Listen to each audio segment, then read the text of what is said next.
À Gaza, l'aide humanitaire ne disparaît pas sous les bombes. Elle disparaît sur des bureaux, par des décisions administratives. Depuis des mois, la population civile vit dans des conditions extrêmes. Manque de soins, manque d'eau, manque de nourriture. Dans ce contexte, les ONG sont souvent le dernier filet de survie. Pourtant, plusieurs organisations humanitaires internationales alertent. Leurs autorisations d'OPRE sont menacées ou bloquées.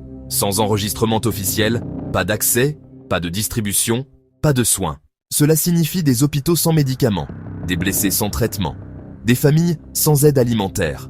Quand une ONG est empêchée d'agir, ce ne sont pas des chiffres qui disparaissent, ce sont des vies. Officiellement, ces mesures sont administratives.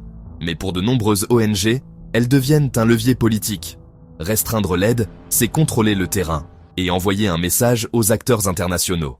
Des organisations humanitaires, des médecins et des observateurs internationaux alertent. Ils rappellent un principe fondamental: le droit humanitaire doit protéger les civils, même et surtout en temps de guerre. Mais ces alertes peinent à faire la une. La diplomatie avance lentement.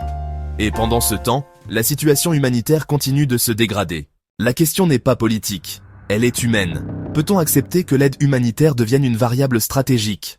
À Gaza, l'aide ne devrait pas être négociable.